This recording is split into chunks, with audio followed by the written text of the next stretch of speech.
à tous et bienvenue dans cette nouvelle vidéo où on va parler couleurs. Alors c'est une question qui revient souvent, surtout en salon. On me demande, beaucoup de débutantes principalement, comment faire pour choisir son combo couleur, pour créer son scrap, pour faire un album, pour faire une carte, pour faire un mini. Enfin voilà, c'est une question qui revient souvent. Souvent on me dit bah oui mais j'ai mélangé cette couleur-là et cette couleur-là et au final, c'était pas top. Ça revient souvent aussi en mix média parce que en mix média, forcément, on mélange un petit peu les couleurs pour obtenir des effets, que ce soit avec de l'aquarelle, avec de la gouache, avec de l'acrylique.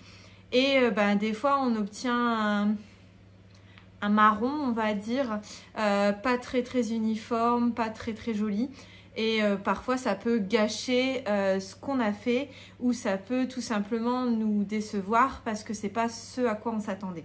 Alors, moi, je parle souvent de ce petit bouquin en salon qui s'appelle le Dictionnaire des couleurs. Je vous mettrai de toute façon le lien sur Amazon de ces deux livres dont je vais vous parler. Ce petit dictionnaire des couleurs n'est vraiment pas très cher. Je m'en sers personnellement très souvent. Alors, il est sympa parce que si vous voulez, vous avez différents combos couleurs qui sont classés par nombre de couleurs. Donc d'abord, vous avez des couleurs par deux qui vont être associables. Donc ils peuvent s'associer ensemble. Donc vous avez par deux. Vous avez ensuite par trois. Alors, par trois.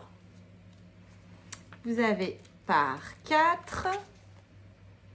Et vous avez les combos par 5.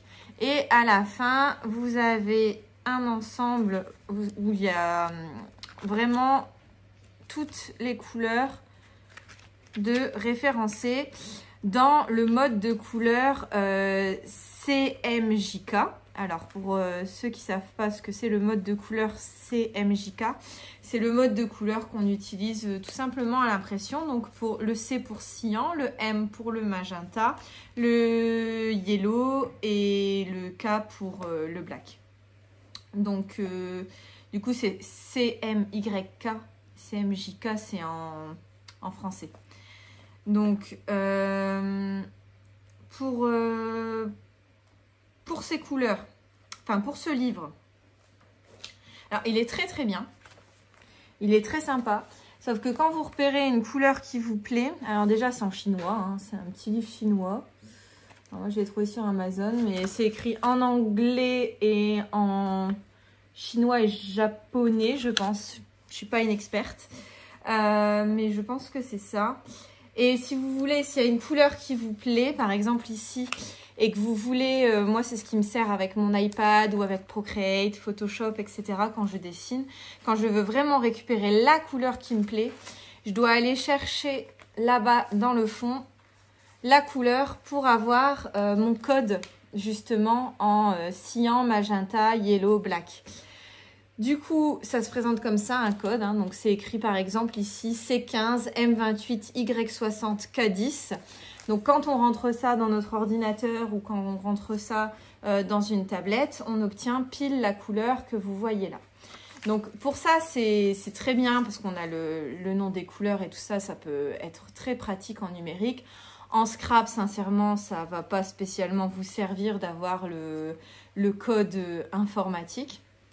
Par contre, il y a vraiment des combos de couleurs super sympas. C'est un petit livre qui n'est pas trop cher. Donc, pour débuter le scrap, ça peut être génial. Je l'ai conseillé pendant longtemps. Ça a longtemps été mon petit chouchou jusqu'à celui-ci. Alors ça, c'est une pépite. Une pépite. Il vaut 25 €. Et je n'ai même pas de mots pour le décrire tellement il est bien. En fait, les couleurs, elles vont être... les combos couleurs vont être par catégorie, mais selon les émotions, selon les sentiments, selon ce que ça évoque, ce que les combos couleurs peuvent évoquer. Et alors là, forcément, vous me voyez venir. En scrap, c'est juste génial. Parce que du coup, en fonction de votre photo, de ce qu'évoque votre photo ou de ce que vous voulez faire transmettre dans votre album, etc., et bien vous allez pouvoir aller choisir un combo couleur qui correspond. Donc pour vous donner un petit exemple, voilà tous les thèmes qui sont abordés, donc tous les combos couleurs, les thèmes de combos couleurs qui sont abordés. La nature, la curiosité, le rêve, la magie, avec Halloween qui arrive, la fraîcheur, la solitude, le romantisme, le mystère, le rétro, la tranquillité, la joie, la délicatesse, le tendance, la nostalgie et le luxuriant. Donc là, forcément, en scrap, je trouve ça juste génial de pouvoir aller directement en fonction de ce qu'évoque la photo, d'aller directement voir les combos couleurs proposés. Alors ensuite, comment c'est réparti? Donc là, par exemple, je vais aller dans le thème romantique. Donc ça commence comme ça. J'ai une grande page où c'est écrit romantique. J'ai des photos avec justement des couleurs utilisées. Et surtout, à chaque fois, on a des camemberts comme ça, avec les couleurs.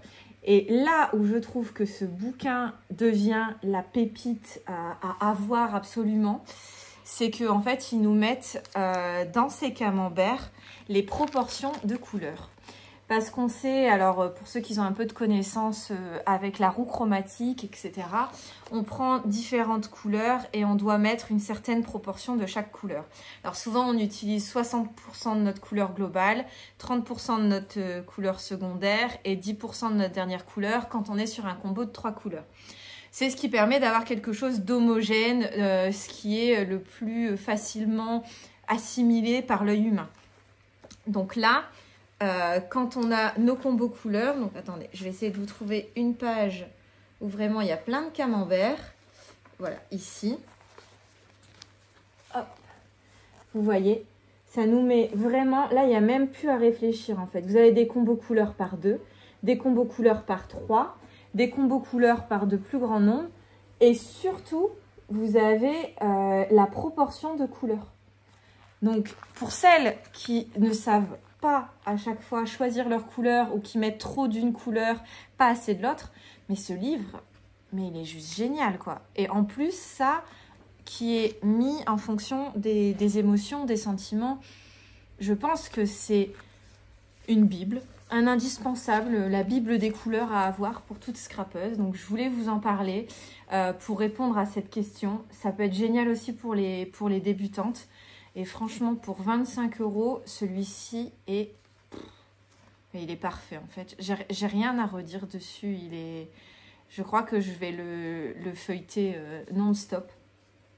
Et je vous montrerai aussi dans une prochaine vidéo comment, à partir de ce genre de petit livre, donc celui-ci aussi, hein, parce que je m'en servirai toujours pour autant, même si j'ai celui-là, j'adore aussi celui-ci. Comment j'utilise les combos qu'on nous propose pour créer mes nuanciers à partir de mes couleurs. Donc ça sera une prochaine vidéo. J'adore faire ça, j'adore créer mes nuanciers en fonction de mes couleurs. Comme ça, quand un combo me plaît, et ben en fait, je le reprends. Donc quand un combo me plaît dans un des bouquins, je le reprends et je le fais avec mes couleurs que j'ai d'aquarelle, de crayon à alcool.